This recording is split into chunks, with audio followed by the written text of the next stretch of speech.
Primera de Pedro, primera carta del apóstol, del Shaliach, del enviado Pedro. En el capítulo 5, aunque esta semana corresponde estudiar la parashá Emor, diles, y habla exclusivamente a sacerdotes. Habla al pueblo de Israel, pero exclusivamente es para sacerdotes. El pasaje que leí al principio habla de que el Mesías nos hizo reyes y sacerdotes, no solo de la tribu de Benjamín, de la tribu de Judá, de la tribu de Rubén, sino de todo linaje, pueblo, lengua y nación. Pero actualmente no hay un templo físico en Israel. ¿Y cuál es el equivalente de un sacerdote? Los pastores, los ancianos. Anciano, pastor, obispo y presbítero es sinónimo. Es lo mismo. Hoy en día a uno le han dado el cargo de presbítero, a otro es el anciano, otro es el pastor y otro es el reverendo. No, ya reverendo ya es un invento humano eso ya. Sí. Pero sí, hay pastores, líderes que se molestan si usted no les dice reverendo, no te saludan. Pero bueno, vamos a ver qué dice Pedro, que fue un pastor, que fue un anciano de la Kehilá, de la iglesia del Mesías Yeshua. Capítulo 5, verso 1. Voy a leerlo porque quiero compartirle la enseñanza antes de que cante el gallo. O antes de que el gallo cante, usted ya conoce la frase. ¿Tú me negarás? ¿Cuántas veces? 3 veces. ¿Cuántas veces le ha negado usted al Eterno? 3, 2, 1. Bueno, me preocupa ese gallo. Me preocupa ese gallo que le cantó a Pedro. Porque ¿qué tal si no era gallo? Y toda la vida hemos creído que era gallo, así como toda la vida creímos que el cuervo inmundo alimentó a Elías, le llevaba comida a un siervo del Eterno. ¿No pudo haber usado una paloma? Otro animalito que no fuera precisamente un cuervo, un animal carroñero, inmundo. Bueno, pues el cuervo no era cuervo y el gallo no era gallo. Así de sencillo. Dice la Escritura, primera de Pedro 5:1, ruego a los ancianos, les suplico a los ancianos que están entre vosotros, entre ustedes. Yo, es que hoy no traje mis lentes. ¿Cómo dice ahí? Oh, él también es anciano. No, él no dice yo soy el papa. O no soy el papita. Él dice que es un anciano también, con ellos, con los demás ancianos. Y testigo de los padecimientos del Mesías, de Cristo. Que soy también participante de la gloria que será ¿qué? Revelada. ¿Y qué les dice a esos ancianos? ¿Qué les ruega? ¿Qué les suplica? Apacentad la grey de Dios que está entre ustedes. ¿Qué es la grey? El rebaño. Las ovejas. Apacienten las ovejas. ¿Cuál era la misión del sacerdote? Apacentar el pueblo del Eterno. Instruir al pueblo del Eterno. Dice entonces, cuidando de ella, no por fuerza, sino voluntariamente. No por ganancia deshonesta. O sea, no es que no quiere decir que nunca ganes nada. No, que no sea deshonesto lo que ganes. Sino con ánimo. Yo no quiero. Para el otro año.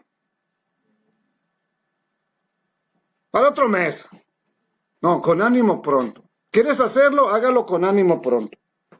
Pero no lo hagas como teniendo señorío sobre los que están a tu cuidado. No te sientas el papá de los pollitos. No te sientas el santurrón más grande del mundo. El único santo y todos los demás pecadores. No como teniendo señorío sobre los que están a tu cuidado, sino siendo ejemplo de la grey, del rebaño, del pueblo. Y cuando aparezca, aquí tal vez no, pero cuando aparezca ¿quién? El príncipe de los pastores, el rey, el jefe, el que sí es el jefe. ¿Qué va a suceder? Ustedes recibirán la corona incorruptible de gloria. Te va a exaltar el Eterno.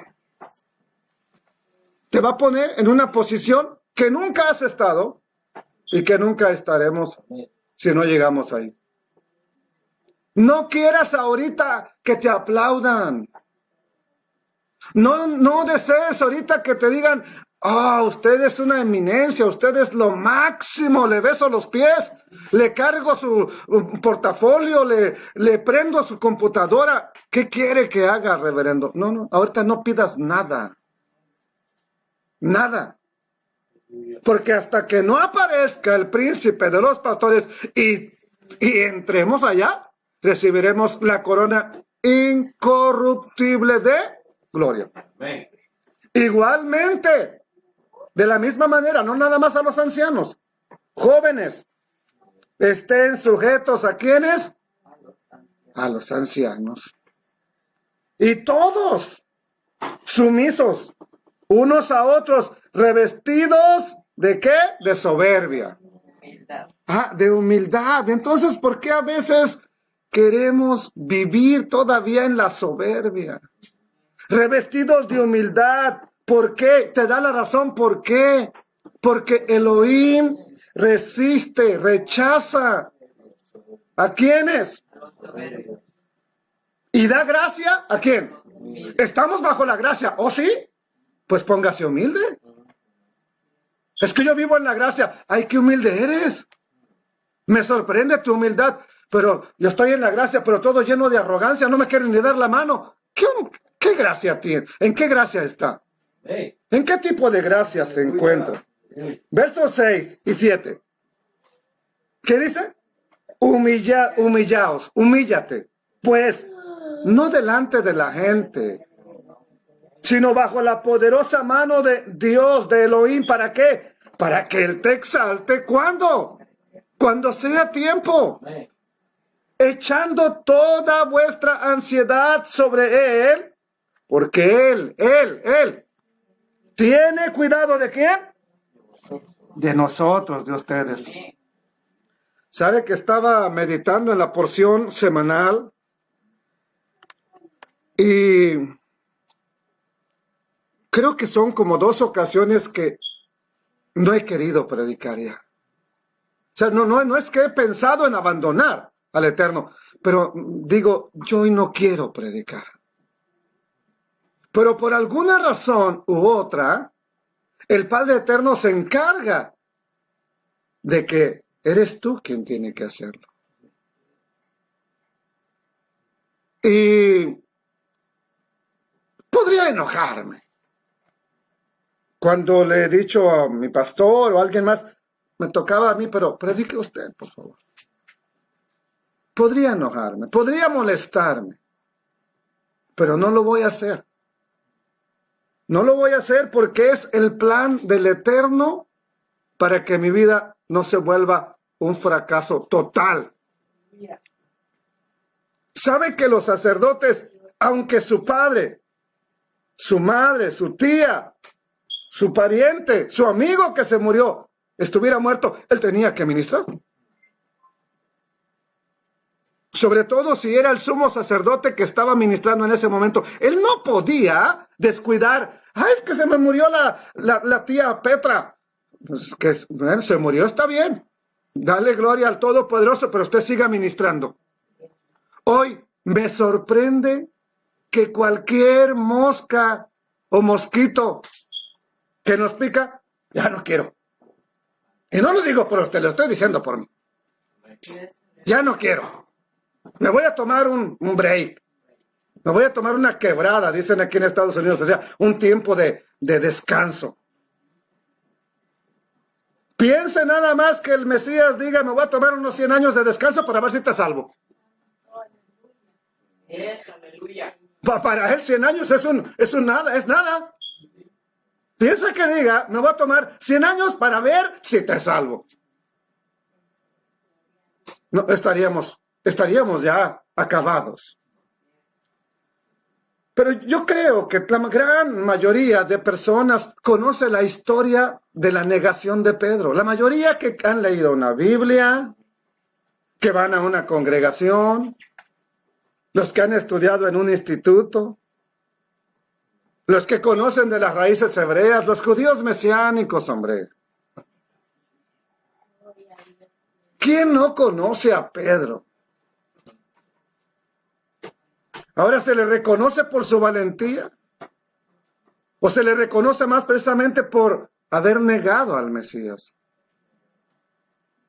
Yo no sé cuántas le hemos tirado a Pedro o cuántas veces hemos predicado en contra de eso, pero hoy no voy a analizar tanto su negación. Quiero ver si el gallo era gallo.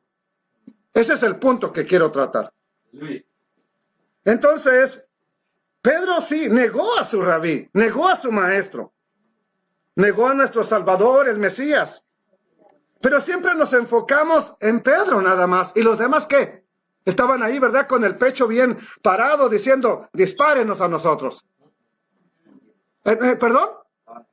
Entonces, ¿estos lo negaron o no lo negaron? También. Entonces, ¿por qué siempre se la cargamos a Pedro? Sí, pero también le dijo lo mismo a Pedro siquiera le dijo, te van a zarandear. A los demás no, y los demás lo negaron sin zarandearlos.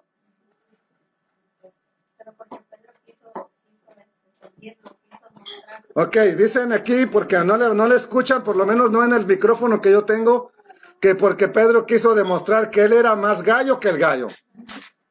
¿Sí? Esa es la idea. Bueno.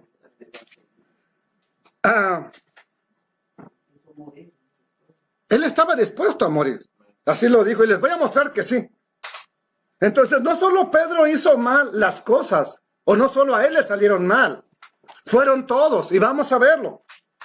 Ustedes ya saben la historia, ¿verdad? Ya conocen la historia de lo que aconteció, de lo que ha sucedido, pero bueno, nosotros tenemos que mirar algunos textos para que podamos enfocarnos en ese famoso gallo. Y recuerden, nuestra enseñanza se titula, antes de que el gallo cante, me habrás negado 3 veces. Bendito el Padre Eterno. Y vamos a ir a nuestro primer texto, Mateo 26, 31. Si quiere abrir las Sagradas Escrituras, vaya ahí, por favor, conmigo. Y voy a leerlo del 31 al verso 35. Mateo, o Matai también le dicen, el cobrador de impuestos, el que cobraba impuestos para el Imperio Romano. Dice la Escritura así, entonces Yeshua les dijo, sí, Mateo 26, 31, no sé si lo tienen. Entonces Yeshua le dijo a Pedro, ¿no? No es cierto. ¿Por qué dicen amén? No le dijo a Pedro. ¿A quién le dijo? Entonces el Mesías les dijo, ¿a quién? Todos ustedes se escandalizarán de mí esta noche. Entonces, hermano, ¿le dijo a Pedro? No. Sí le dijo a Pedro, pero también a los otros que estaban ahí, a todos. Y les dice, ¿por qué? Porque escrito está, heriré al pastor. ¿Quién es entonces el buen pastor? Yeshua el Mesías. ¿Y qué va a pasar cuando hieran al pastor? Las ovejas del rebaño serán dispersadas. Pero después de que haya resucitado, todavía les recalca, después de que haya resucitado, iré delante de ustedes, ¿a dónde? A Galilea, donde él, la parte o la región del pueblo del territorio de Israel, donde él había estado viviendo los años de su ministerio. Galilea. Respondiendo Pedro, a todos lo escucharon, a todos les dijo, pero aquí el que siempre tiene voz para hablar es Pedro, y por eso se la cargamos a él. Respondiendo Pedro a lo que le había dicho el Mesías, le dijo, aunque todos se escandalicen de ti, ¿qué dijo? Yo nunca me escandalizaré. ¿Ok? Así dijo Pedro.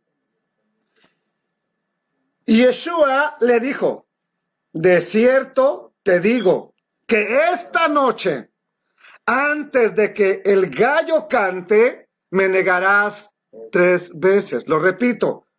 Y Yeshua le dijo a quién, ahora se dirigió a Pedro nada más.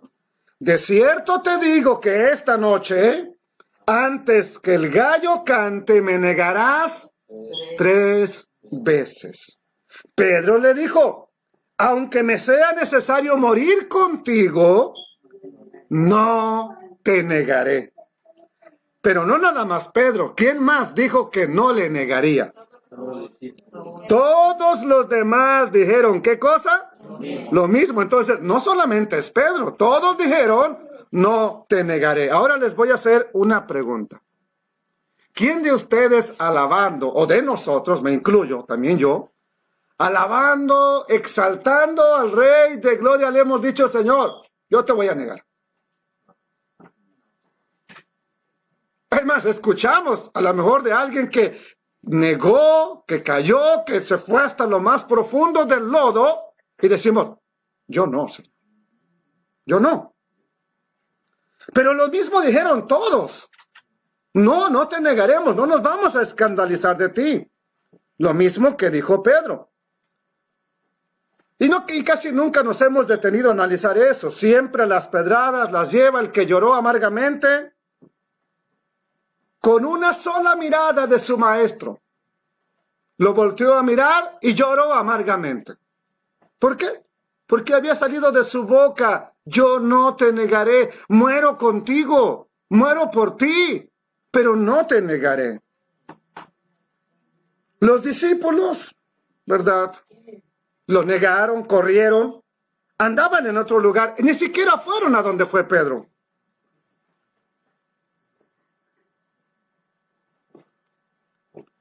Dice la Escritura, y me convenzo de que Pedro realmente estaba dispuesto a morir por su maestro, así como lo dijo, por lo que dice la Escritura.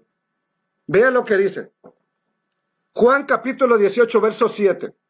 Por eso me convenzo de que él sí estaba dispuesto a morir, dispuesto a entregar su vida. Juan capítulo 18 es un pasaje paralelo que está relacionado con lo mismo de el arresto del Mesías y la negación de Pedro. Entonces, él estaba dispuesto, Pedro estaba dispuesto a dar su vida por su rabí. ¿Y cómo lo sé? Vamos a verlo aquí. Juan 18:7, Yohanan 18:7, ¿qué dice? Volvió pues a preguntarles a la gente, esto está hablando a la gente que vino a arrestarlo. Volvió pues a preguntarles, ¿a quién buscan? Ellos dijeron, a Yeshua Nazareno. Respondió Yeshua, les he dicho que yo soy. Pues si me buscan a mí, ¿qué dijo? Dejen ir a estos. Si no, también posiblemente hubiera sido una matazón, a todos los hubieran matado. Los hubieran arrestado. Dejen ir a estos. Verso 9. ¿Para qué lo dijo así? Para que se cumpliera aquello que ya había dicho. De los que me diste, no perdí ninguno. Verso 10. ¿Qué hace Simón Pedro? Entonces Simón, su nombre es Simón, el maestro le cambió el nombre por Kefa o Pedro, que tenía una espada, ¿qué hizo? La desenvainó e hirió al siervo del sumo sacerdote, que aquellos iban armados. O sea, no iban ahí nada más a llevárselo por la buena. Iban armados. Ahora, ¿qué tal? ¿Qué tal si uno de esos le pega un espadazo, no en la oreja a Pedro, en el mero pescuezo? ¿Y hubiera muerto? Por su maestro. No hubiera muerto porque él le hubiera pegado la cabeza a Dios. Bueno, dicen que no hubiera muerto porque le hubiera pegado la cabeza. Pero bueno, lo que trato de mostrar es que estaba dispuesto a morir, ¿sí o no? Amén. Los otros nadie hizo nada, se fueron para atrás, seguramente nadie hizo nada, por lo menos no lo que hace Pedro.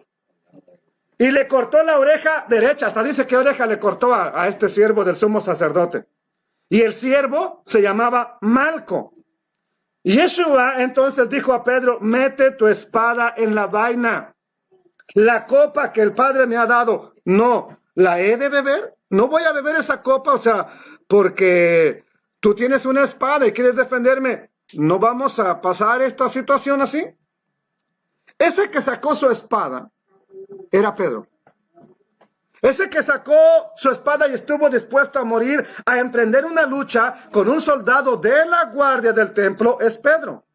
Por supuesto que esa acción pudo haberle costado la vida. Entonces pregunto, ¿estaba dispuesto a morir por su maestro?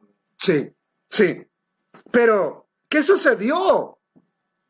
Después de ese momento de valentía, de arrojo, ¿qué vio en su maestro? ¿Qué vio en su rabí? Que lo desmoronó, que lo desplomó. ¿Qué lo hizo? Caer al punto donde nunca pensó caer. Vio que su maestro era arrestado. Todos pensaron que no lo iban a arrestar. Por eso lo comentábamos el otro día, mientras teníamos la plática, la conferencia con el rabino Julio, el rabino Sergio de Juárez, el hermano Ángelo de una isla llamada Curazao. Comentábamos eso exactamente. Que Yehudá, o Judas como se conoce, lo que quería era ver la reacción del maestro. Él viene a liberarlos, él quiere la liberación. Entonces lo entrega pensando, no lo van a matar. Pero ¿qué sucede cuando ve que lo crucificaron? ¿Se arrepintió Judas? Fue y entregó el dinero y dijo, entregué sangre inocente. ¿Cómo supo que era sangre inocente? Porque lo mataron, porque no reaccionó como él pensaba que reaccionaría. Esto les trajo una moral totalmente abatida. No solamente a Judas, a todos los discípulos que pensaron, oye, mira cuánta gente ha sanado, mira cuántos milagros ha hecho, mira todo el poder que tiene. ¿Cómo se va a dejar que lo arresten? ¿Cómo se va a dejar que lo maten? Que lo golpeen. Ellos no esperaban eso. Ellos tenían la idea, o más bien la certeza, de que era el momento ideal para de una vez por todas demostrar quién era Yeshua, el Salvador, el Redentor, el Mesías, el Hijo de David. Demostrar que verdaderamente era ese Hijo de David. Bueno, si este es el Mesías e Hijo de David, ¿cómo era David? ¿Quién no le temía a David? Hasta los mismos gigantes. El primero no, Goliat.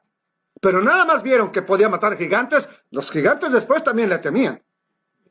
Ahora, ¿quién no le temería a este Mesías, hijo de David? A un tremendo guerrero. ¿Pero qué pasa? Solo que no sucedió como lo habían visualizado en su mente y se desanimaron. Llegó la frustración al ver que nada de lo que esperaban sucedió. Al contrario, vieron cómo golpeaban a su maestro. ¿Qué piensas en un momento así?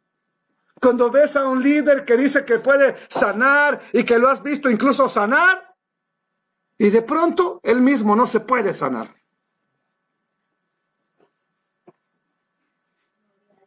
¿Qué piensas? ¿Cómo reaccionan? ¿Cómo reaccionan las personas? Por supuesto que la moral se desploma. Las expectativas se esfuman. Y eso le sucede a Pedro y a todos los demás discípulos. Recuerde, ahora él sigue al maestro. Pedro sigue al maestro, ¿sí o no? Lo sigue a donde él va. Donde lo llevan arrestado los demás, no sabemos ni dónde estaban escondidos. Más el de la sábana, ¿verdad? Que andaba todo encuerado y lo único que se quedaron fue con la sábana. ¿Usted cree que iba a andar saliendo ahí todo encuerado? ¡Ey! Aquí estoy. No, estaba más escondido que los otros escondidos. Pero Pedro lo sigue hasta donde está siendo juzgado y golpeado. Su maestro, su rabí. Todavía tenía la ilusión, Pedro, de que mi maestro se va a levantar ahí, va a ser un acto de poder y les va a mostrar quién es el mero mero. Pero poco a poco, al ver cómo le acontecía, las ilusiones, las esperanzas de Pedro, como no se vieron cumplidas, viene el desánimo. Cuando algo te hace perder la ilusión que tienes, las metas, los anhelos, la moral se desploma, como le sucedió a estos hombres en una sola noche. No se necesita un año para que se derrumben los sueños. No se necesita 5 horas. Se necesita un instante en tu vida que venga algo a golpearte para que se derrumben tus sueños. Para que se acabe tu moral. La noche que debería ser la noche más feliz porque acaban de celebrar Pascua, Pesaj.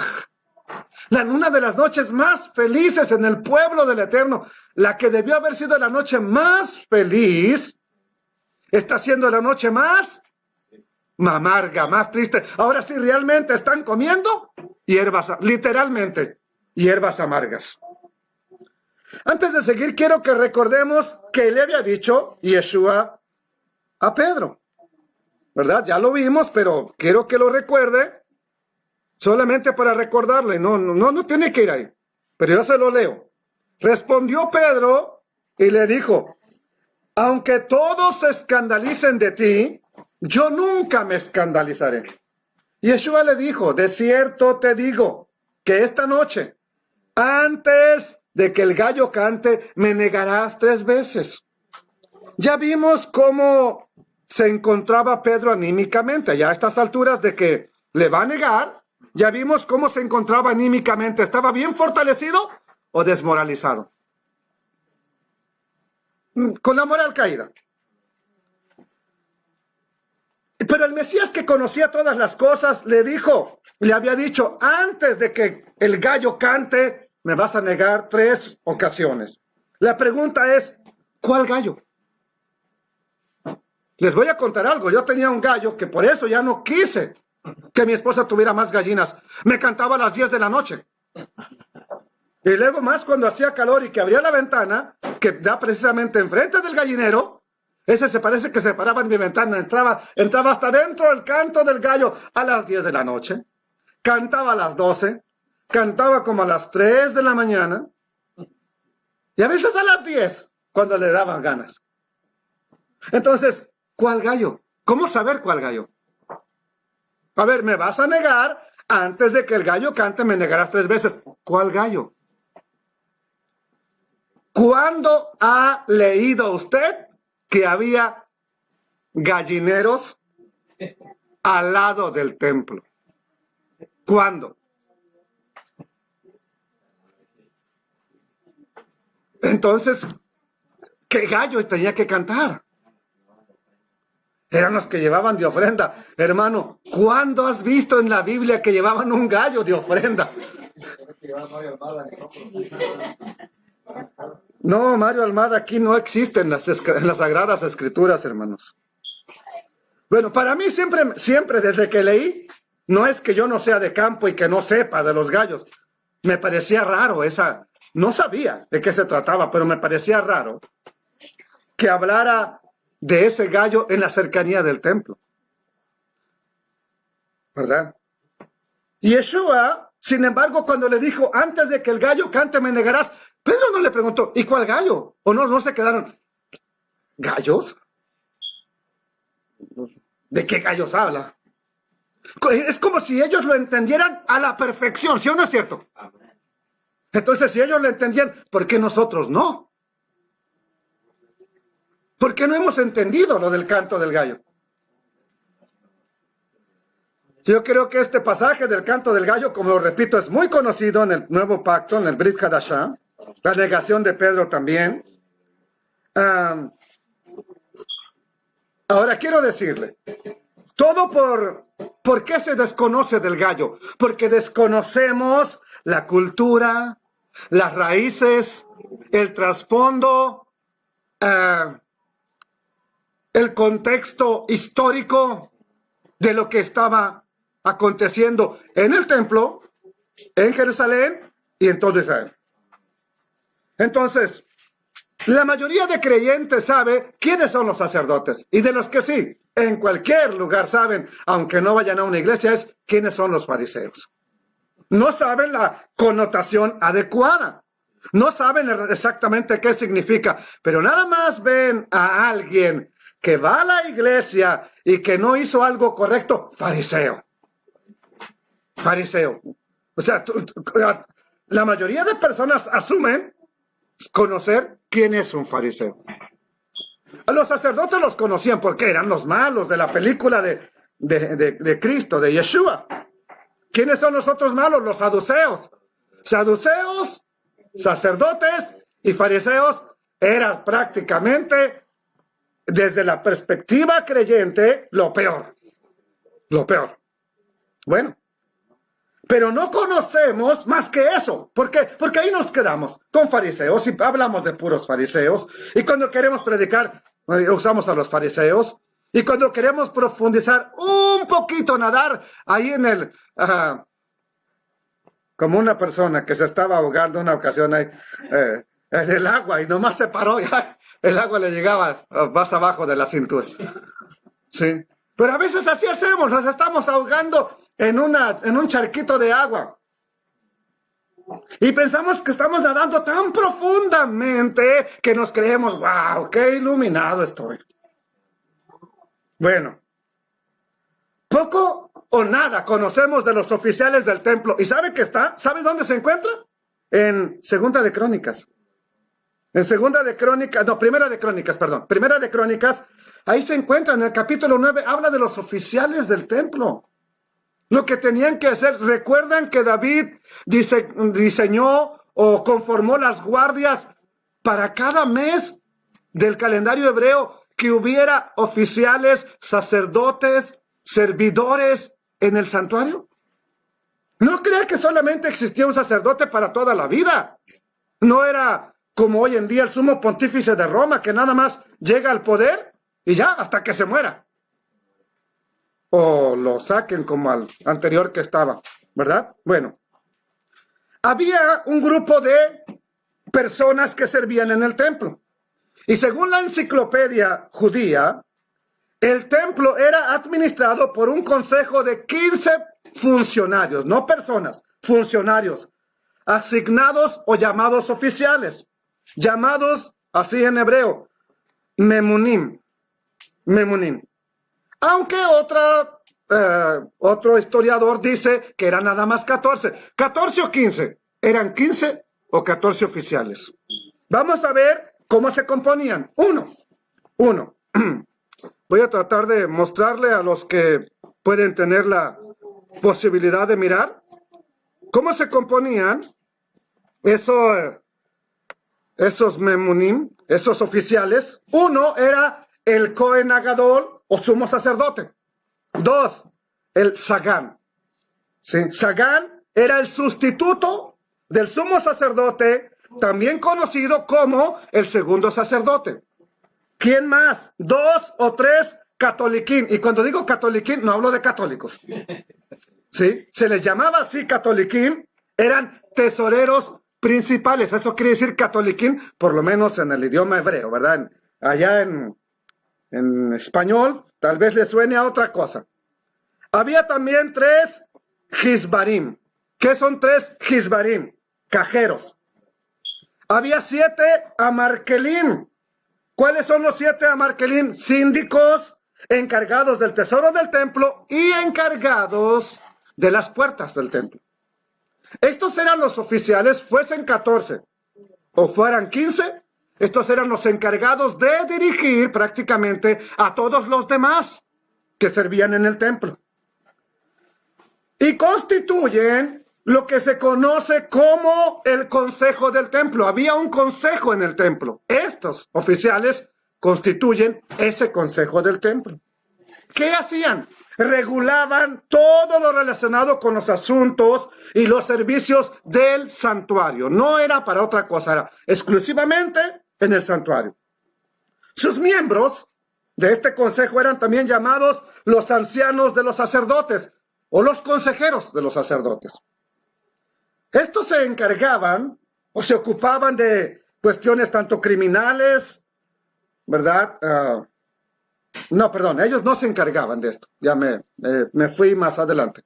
Ellos no se encargaban de este asunto, aunque parece que estos sí participaron en el juicio del Mesías Yeshua, porque no reunieron a todos los ancianos. No reunieron al concilio de los 70. Simplemente los que estaban ahí le hicieron el juicio rápidamente para condenarle. Bueno, estaban ahí y entre ellos uno de estos oficiales se dice que era José de Arimatea. Era uno de ellos también. También estaban los guardianes del templo, compuesto por 3 sacerdotes, 21 levitas, divididos en 24 patrullas. Aparte de estos 15 oficiales que se ocupaban de regular todo, había 3 sacerdotes más, 21 levitas, divididos en 24 patrullas, y eran cambiados cada semana. Se colocaba un levita delante de cada una de las puertas de las 5 entradas del Beit Hamikdash o del templo. Uno en cada una de las 4 esquinas del templo. Uno más en cada una de las 5 puertas de los tribunales y uno más en cada una de las 7 entradas. Esto lo vamos a encontrar en Crónicas, Primera de Crónicas, capítulo 9, verso 22. No lo voy a leer yo. No me voy a leer porque me tomaría mucho tiempo. Pero si lo quiere anotar o llevarlo en su memoria, Primera de Crónicas 9, 22 al 30. Y también está en Primera de Crónicas capítulo 23. Ahí lo va a encontrar. Esto lo cita la enciclopedia judía. Los mishmarot o las patrullas estaban acuarteladas. Acuarteladas quiere decir no salían del templo. Y ellos se encontraban prácticamente, el lugar donde se encontraban era una puerta llamada Beit Hanisos o el portón de la chispa. Así se llamaba, el portón de la chispa, el lugar, eso sí saben que es una chispa, ¿verdad? Un lugar donde están saliendo brasas, chispas, etc. Bueno, en ese portón también se encontraban en el Beit Hamoket o portón del hogar, lo que era un recinto más grande, tenía una cúpula, una torre, un domo, como se le llama, arriba, y esta cámara llegaba hasta el patio, donde había una especie de plataforma que rodeaba los tribunales. Y era considerado ese lugar un lugar secular. Siempre había fuego por las noches en ese lugar, donde los sacerdotes y las personas podían calentar sus pies, sus manos, cuando hacía frío. Ahí se calentaban. ¿Se acuerdan dónde estaba Pedro cuando negó al maestro? ¿Dónde estaba? Calentándose, ¿en dónde? En un fuego. Entonces, lo más probable es aquí. Entonces, aquí se podían sentar y descansar un rato. Por la noche, los sacerdotes mayores dormían en divanes colocados en hileras, catres. Los sacerdotes más jóvenes dormían en cojines en el suelo, poniendo sus vestidos sagrados como cabecera y cubriéndose con su ropa secular. Así lo dice la enciclopedia. Los sacerdotes mayores guardaban las llaves del templo, poniéndolos en la noche bajo una losa. Había una losa de mármol, una plancha de mármol, que tenía una agarradera especial, un anillo para levantarla. Entonces, un sacerdote vigilaba o dormía sobre esa losa. ¿Pero qué había abajo de la losa? Las llaves de todo el santuario, de todo el templo. Entonces, Esas llaves en la mañana eran requeridas por uno de los oficiales para abrir el templo e invitar a la gente que viniera a la adoración y hacer un llamado a los levitas que vinieran al servicio del Todopoderoso.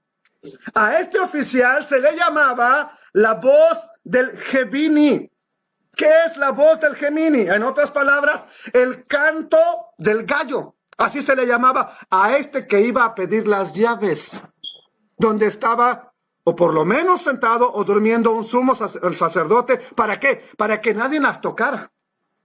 Él iba a pedir las llaves. Este oficial era el encargado de abrir las puertas del templo antes de que despuntara el alba. Y gritaba 3 veces con voz muy fuerte: todos los levitas a sus estaciones, todos los israelitas vengan a adorar. 3 veces. ¿Qué gritaba? Todos los israelitas a sus puestos de trabajo. Porque se acuerdan que hacían ofrendas desde temprano, bien temprano. Tenían que preparar las ofrendas, limpiar, etcétera, todo. Bueno, el primer llamado era todos los levitas a sus puestos de trabajo. Siguiente llamado, en la madrugada, cuando todo está tranquilo, que se escuchaba otra vez con voz muy fuerte, y tenía que tener la voz fuerte: todos los israelitas vengan a adorar. Esto lo hacía por 3 ocasiones. Así que no se trataba en sí de ningún gallo que le hiciera kikiriki, sino se trata del oficial encargado de abrir las puertas del santo templo, que gritaba: vengan a adorar, levitas, empecemos a trabajar. Ahora, ¿eso lo sabrían todos los discípulos? Por supuesto que sí, porque tenían conocimiento de las cosas del templo. Existe otro relato, pero esto ya tiene que ver con los romanos que estaban gobernando en ese momento en Jerusalén. ¿De qué se trata este relato? Entonces, no lo he podido comprobar a ciencia cierta, o sea que tenga una fuente bien confiable, pero lo quiero expresar para que usted lo considere nada más. Los romanos dividían la noche en 4 vigilias. Eso sí lo vemos en las Sagradas Escrituras. Entonces lo vamos a mirar. El canto del gallo se dice que era en la 3ª vigilia. La 3ª vigilia de la noche, que es entre la medianoche y el amanecer. Marcos señala lo siguiente, o nos dice lo siguiente. Si quiere ir a Marcos 13:35 para que lo vea, vea conmigo el texto. Marcos capítulo 13, verso 35. Y vamos a ver cómo en aquel tiempo se dividían las vigilias de la noche en 4 secciones. Entonces, esto parece confirmar cómo los romanos dividían las vigilias de la noche. Marcos 13:35. ¿Qué les dijo el Mesías? Velad, pues, porque no saben cuándo vendrá el Señor ¿de qué? De la casa. Si al anochecer, esa es una vigilia, o que lo otro, ¿a cuándo más? A la medianoche, otra vigilia. O al canto del gallo. O sea que todos sabían que había un canto del gallo. Ahora, si todos los gallos cantaban como mi gallo, que cantaba a las 10 de la noche, ¿a qué hora era la 3ª vigilia? Y cuando se le dormía el gallo, cantaba hasta las 10 de la mañana. Entonces, ¿a qué hora se iban a cambiar la otra vigilia? Tiene que ser algo que estaba establecido, ¿sí o no? Para que supieran. Entonces, la otra, o a la mañana, o al amanecer, dice otras versiones. Tenemos 4 divisiones de la noche. Al anochecer, la medianoche, canto del gallo, o al amanecer. En eso se dividían las 4 vigilias de la noche. Entonces, ahora sí, ya que conocimos esto, ya que sabemos esto, los judíos, el pueblo de Israel, sabían el cambio entre una vigilia y otra. ¿Por qué? Por un toque de una trompeta que hacían los romanos, no de un shofar. Ellos no tocaban el shofar, el cuerno. Ellos tocaban una trompeta. Los romanos le llamaban a esa trompeta gallicinium o gallicantum. Esto es en latín. Gallicinium o gallicantum en latín significa el canto del gallo. Este toque de trompeta se realizaba nada más 2 veces en la noche. Una era muy suave, que prácticamente no causaba alboroto. El primer gallicantum era un canto preliminar y se hacía a la medianoche, al comienzo de la tercera vigilia, que se le llama el canto del gallo, así como lo vimos en Marcos.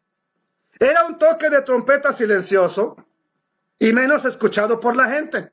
Cuando terminaba la tercera vigilia y comenzaba la cuarta, los romanos cambiaban la guardia haciendo sonar la trompeta del secundum gallicantum o segundo gallo. Y esta trompeta sí sonaba ya más fuerte. Y ese le escuchaban prácticamente en toda Jerusalén cuando está en silencio. Entonces, este era el canto del gallo principal para los romanos. Y por supuesto que los judíos lo conocían. Y lo conocían como el canto del gallo. Cité ya la enciclopedia judía y estoy también hablando de una historia que hacían los romanos, pero que marcaba la llegada del amanecer. Entonces, el canto que Kefa escuchó, o bien es a ese oficial del templo que decía, todos los levitas a sus puestos de trabajo y todos los israelitas vengan a adorar, o era esta trompeta que tocaban los romanos y que le llamaban el canto del gallo, el segundo canto del gallo. Entonces, eso es lo que escuchó Pedro. Y se acordó de las palabras del Mesías acerca de que le dijo, antes de que el gallo cante, me habrás negado 3 veces. O sea, así fue la profecía. Ahora, ya vimos cómo se encuentra el estado de ánimo de Pedro. Y también ya vimos que el gallo no era gallo. Pero vamos a ver algo importante. Mateo 26, verso 57. Vaya conmigo para allá. Mateo 26, capítulo 26, verso 57. Lo repito para que lo busque y dice así. Mateo 26, 57. Los que prendieron a Yeshua, los que lo llevaron preso, ¿le llevaron a dónde? Al sumo sacerdote Caifás, donde estaban reunidos los escribas y los ancianos. Aquí hay gente reunida. ¿Por qué? Porque ya saben que lo van a traer preso. Mas hay un personaje que aparece aquí, verso 58. Mas Pedro le seguía de lejos. ¿A quién seguía de lejos? A Yeshua, hasta el patio del sumo sacerdote. Ahora, ¿dónde dormían los sacerdotes? En el templo, en el patio ahí. Y entrando se sentó ¿con quién? ¿Cuál gallinero, hermano? Se sentó con los alguaciles para ver cómo su maestro les pegaba una golpiza a los que lo arrestaron. ¿Para qué se quedó ahí? ¿Para qué se sentó? ¿Para ver qué? Entonces, ¿cómo estaba el ánimo de Pedro ya a estas alturas? Desanimado. Entonces, sabemos lo que aconteció aquella noche. Pedro está mirando lo que le están haciendo al Mesías. Él se lo contó seguramente a Mateo después.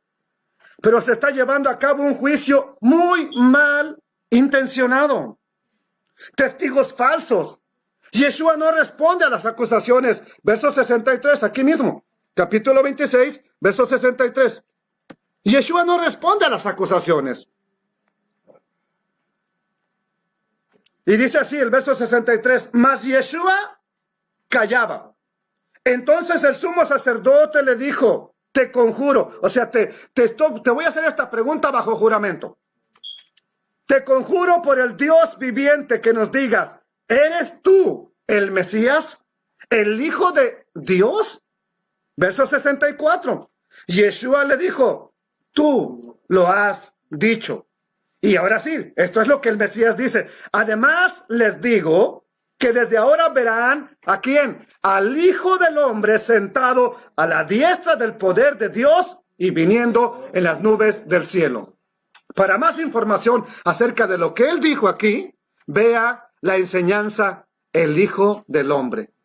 o mándeme un mensaje y yo se lo envío, un estudio muy detallado que hicimos acerca del Hijo del Hombre, que es una profecía del profeta Daniel que los sacerdotes entendieron perfectamente, por eso hacen lo que dice a continuación, verso 65. Dice así: entonces el sumo sacerdote rasgó sus vestiduras diciendo: ¡ha blasfemado! ¿Por qué? ¿Por qué blasfemó? Pues yo digo que soy hijo de Dios, ¿a poco ya blasfemé? Usted ha dicho que es hijo de Dios, ¿a poco ya blasfemó? ¿O será que la blasfemia a la que ellos se refirieron fue esa que dijo: desde ahora verán al Hijo del Hombre viniendo? ¿En dónde? En las nubes, con gran poder y gloria, sentado a la diestra del Todopoderoso. Te estás haciendo el de la visión de Daniel. Estás blasfemando. Bueno, ¿qué dijo el sacerdote? Entonces el sumo sacerdote en el verso 65 rasgó sus vestiduras diciendo: ha blasfemado. ¿Qué más necesidad tenemos de testigos? He aquí, ahora mismo han oído su blasfemia. ¿Cómo tenía que morir el que blasfemaba? ¿Muerto, crucificado o a pedradas? ¿Por qué entonces lo llevaron a crucificar? Si la Torá dice que tiene que morir, sí, morir sí. Quien blasfeme, pero tiene que morir apedreado, lapidado. Bueno, ¿qué dijeron? Es reo de muerte. Ellos lo que quieren es que matarlo, así de sencillo. No les importa cómo, no les importa cómo se dé, ellos quieren matarlo. Verso 67. ¿Qué ocurre? A ver, díganme. Entonces le escupieron, ¿en dónde? El rostro. ¿Y le dieron? Le dieron de puñetazos, le escupen el rostro, le dieron de puñetazos y otros le abofeteaban. ¿Y Pedro? No sigo leyendo, espéreme ahí. ¿Y Pedro? ¿Está qué? ¿Qué dijiste? ¿Y qué crees que siente en su corazón? Dolor, tristeza, decepción. ¿Cómo se está dejando golpear? ¿Cómo? Si yo vi que cuando le iban a arrestar, nomás con pronunciar yo soy, caían a tierra. ¿Cómo se está dejando golpear? Pedro lo está mirando todo. Verso 68 diciendo, las personas que le golpeaban decían: profetízanos, Cristo, profetízanos, Mesías, ¿quién te golpeó? Ahora todo esto lo está mirando el famoso Pedro. Está con los ánimos por los suelos. Lo sabemos, o lo suponemos por lo menos con gran razón. Sabemos qué se siente cuando los sueños son destruidos. ¿Nunca te han golpeado algo que destruye tus sueños así? Nunca.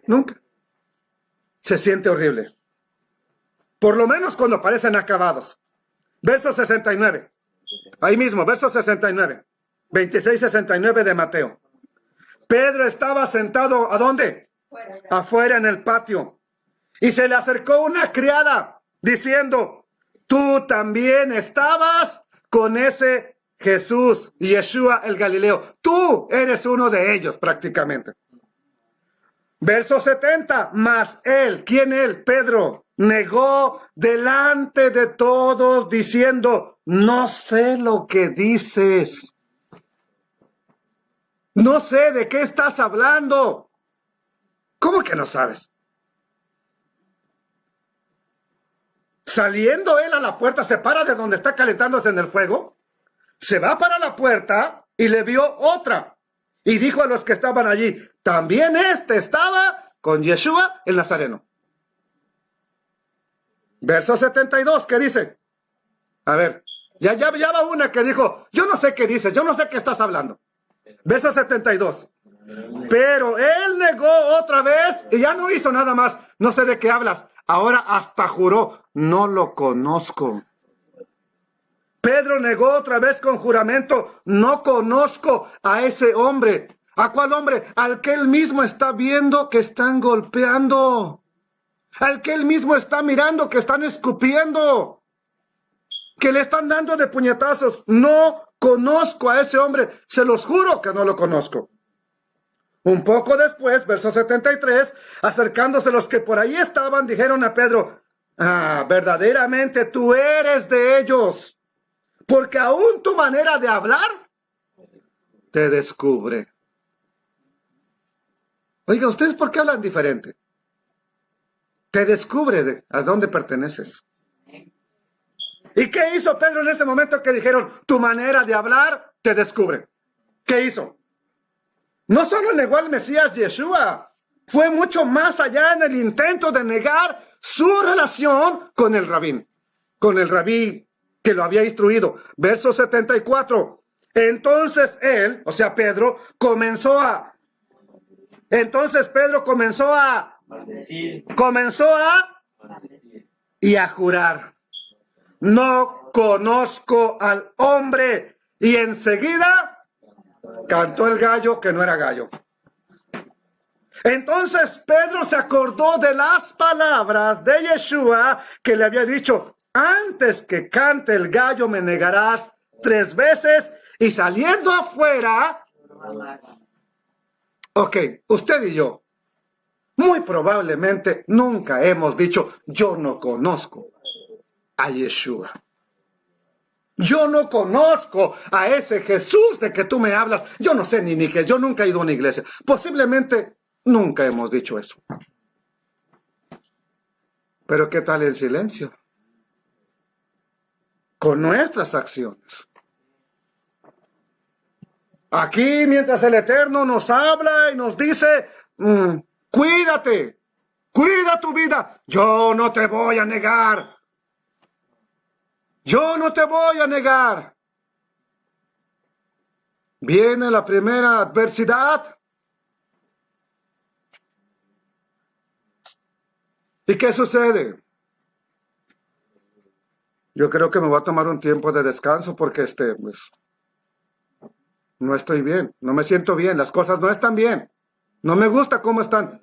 A Pedro no le gustaba cómo estaban. A Yeshua no le gustaba cómo estaban. Era la voluntad del Padre que así fuera, pero no le gustaba cómo estaban pasando. ¿Usted cree que le gustaba que le estuvieran dando de puñetazos? ¿Cachetadas? ¿Que lo escupieran? ¿Que se estuvieran burlando de él? ¿Usted cree que le gustaba al Mesías? Sí. Asimismo, el Padre sabe cuándo usted y yo le vamos a negar, cuándo permaneceremos firmes. Él lo sabe perfectamente. Quiero leer 2 versículos paralelos a este pasaje para que veamos algo importante. O sea, ya no, son dos versículos, 2 textos nada más. Están en el mismo, es el mismo. En el mismo pasaje no vamos a cambiar. Lucas 22, 61. Pero quiero que veamos un pasaje paralelo del Evangelio de Lucas, porque estábamos viendo a Mateo. Ahora vamos a ver a Lucas, capítulo 22 y verso 61. ¿Se acuerdan que en Mateo dice, entonces Pedro se acordó de las palabras de Yeshua que le había dicho, antes que cante el gallo, me negarás 3 veces. Y saliendo afuera lloró amargamente. Vamos a ver el pasaje paralelo. Lucas 26, 61. Entonces, 22, 61. No sé si dije algo diferente. 22, 61. Entonces, vuelto el Señor, ¿se volteó a dónde? A pesar de que lo están dando de cachetadas, a pesar de que le están dando de puñetazos, volteó a mirar ¿a quién? Pedro. Miró a Pedro. En todo y su dolor, en todo y su angustia, volteó a mirar a Pedro. Y Pedro se acordó de las palabras del Adón, del Señor, que le había dicho, antes que el gallo cante, me negarás 3 veces. Verso 62. Y Pedro, saliendo fuera, lloró amargamente. El texto nos dice que el Mesías miró a Pedro. Pero te voy a hacer una pregunta. ¿Cómo lo miró? Mirándolo y diciendo, inútil, te dije que me ibas a negar, pero ahí estás de terco. No, yo no. Entonces lo miraría con odio. No. Me caes bien mal, porque me dices que no me vas a negar y me dejaste, me abandonas. Lo miraría con desprecio. No vale la pena morir por ti. ¿Cómo lo miró entonces? Si todas estas tres preguntas es, no lo miró con desprecio, no lo miró con coraje, no lo miró con odio. ¿Cómo lo miró? Te voy a decir cómo. Así como te ha mirado a ti y a mí cada vez que le hemos fallado. Así. ¿Qué ha hecho el Eterno cuando le hemos fallado? ¿Llega y nos pega unas cachetadas? ¿O llega y nos habla con amor? Llega y nos mira con amor, una mirada que nos ha dirigido no nada más a Pedro, a ti, a mí, que le hemos fallado y nos acordamos que le habíamos dicho, yo no te fallaré. Sin embargo, pasó. Es allí cuando lo único que podemos hacer cuando viene a mirarnos, cuando viene a abrazarnos, lo único que podemos hacer es llorar amargamente. ¿Por qué? Porque dijimos, yo no lo iba a hacer, yo dije que no lo haría. Y nos toca llorar amargamente. Y después de llorar amargamente, viene un pensamiento que tiene el potencial de acabar contigo, con tu ministerio, con tu llamado, con tu vida espiritual. ¿Cuál es ese potencial? Una voz que te dice, regresa a tu antigua vida, regresa a tu antiguo oficio. ¿Qué hizo Pedro después de negar al Mesías? ¿Se fue a dónde? A su antigua vida, hermano. ¿Qué sabía hacer? Pescar. ¿De dónde lo sacó el Mesías? De la pesca. ¿A dónde lo vuelve a encontrar para volverle a encargar el ministerio? ¿A dónde lo vuelve a encontrar? ¡Wow! ¡Qué tremenda palabra de bendición para nuestras vidas! ¿Sabe por qué regresó a pescar Pedro? ¿Sabe por qué regresó a pescar? No porque tuviera hambre ni ganas de pescado. Porque todo le pareció perdido. Pero ahí, cuando todo parezca perdido, Amén. Te digo lo siguiente. Aleluya. Nunca olvides Dios. la mirada de amor y de misericordia de tu Salvador. Que aún estando en la más grande angustia, miró con amor a Juan, a su discípulo amado. Allá, aquí apenas le están empezando el martirio. Allá en el madero, mira con amor a Juan y le dice, Juan, ahí tu madre, esa mujer que me trajo a este mundo, ahora es tu madre, cuídala. Mujer, ahí tu hijo. ¿A quién más miró con amor estando en terrible angustia? ¿A quién más? No, ese ya lo había mirado. ¿A quién más? A las mujeres que estaban paradas de lejos. ¿Pero a quién más? Uno que tenía bien cerca de él. No, ese ya lo dijimos. ¿A quién más? Hay otro.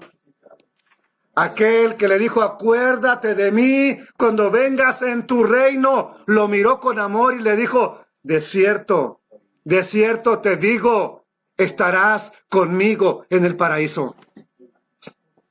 ¿Lo miró con amor? Sí. Al otro no, el otro se perdió porque no quiso creer. Al otro no quiso creer, es más, se estaba burlando.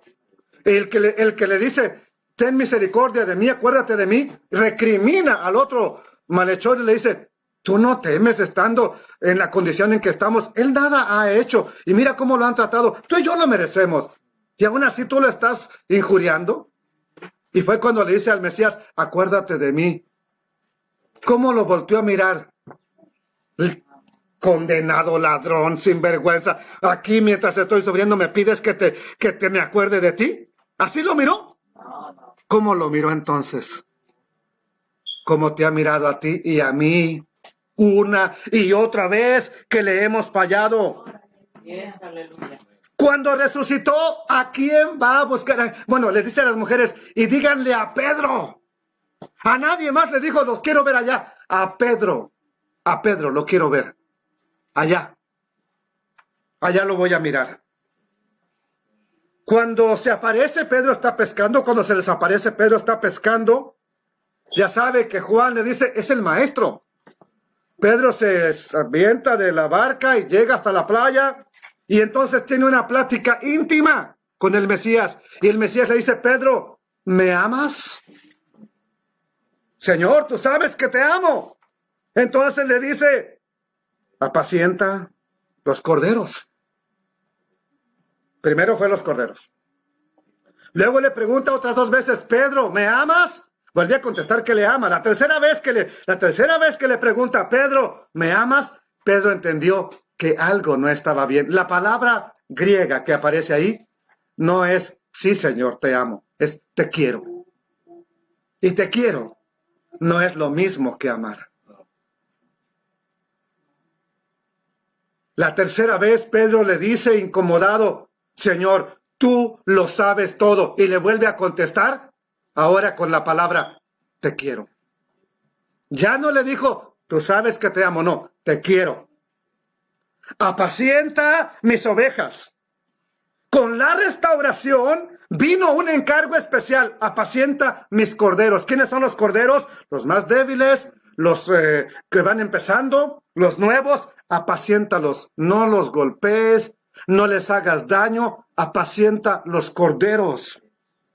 Preocúpate por la fe de ellos. Ellos necesitan cuidado. 2 veces después le dice, apacienta las ovejas. O sea, el rebaño siempre va a necesitar, Pedro, de alguien que tenga un carácter fuerte, sí, pero que sepa que aún cuando falla, el Eterno le perdona.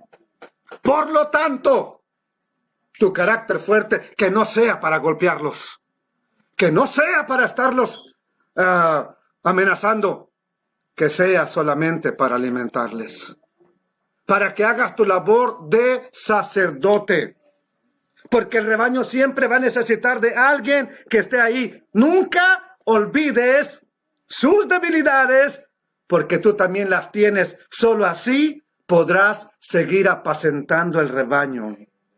Sigue adelante, no te detengas. Y siempre te voy a decir una cosa, si yo no quiero seguir, siempre el príncipe de los pastores pondrá a alguien conforme a su corazón que te dé el alimento a tiempo, quiera yo o no quiera. Aleluya. ¿Cuántas veces nos ha cantado el gallo también a nosotros? Y a lo mejor ni hemos llorado. Pero el Mesías te mira con amor y te dice, vine a hablarte esta tarde. Vine a hablar a tu corazón esta tarde. ¿Para qué? Para que confirmes a tus hermanos, para que confirmes a la gente que necesita de mí. Y esto es lo único que te digo. Nos ha mirado con tanto amor. Nos ha mirado con tanta misericordia el Padre Eterno, que lo único que quiere es que le sirvamos de corazón. Él conoce tus debilidades. Él conoce las mías. Él conoce lo que has fallado. Y yo conozco cuánto le he fallado. Yo lo conozco perfectamente. Y no puedo más que decirte, Mesías Yeshua, gracias por no mirarme con desprecio.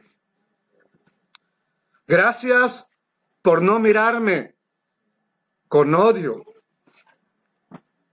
Gracias por no mirarme como alguien que ya no te importo, sino que me sigues mirando con amor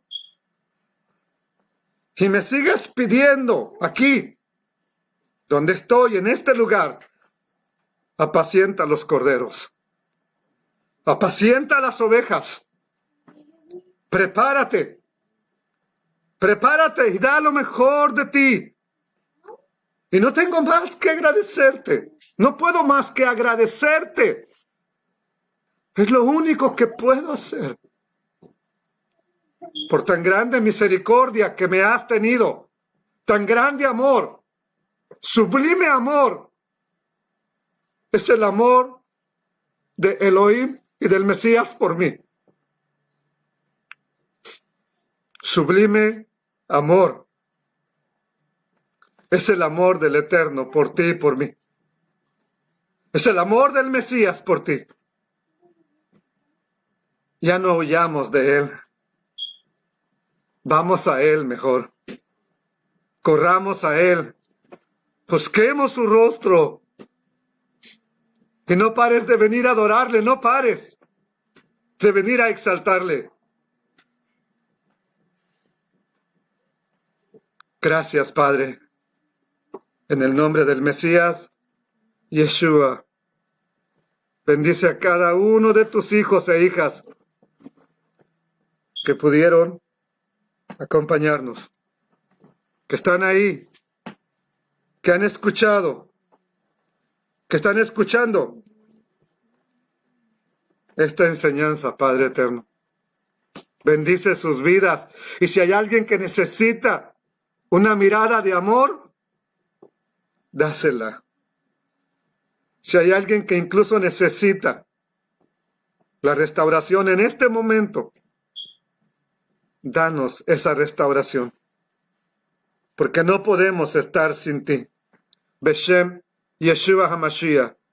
En el nombre del Mesías Yeshua. Amén.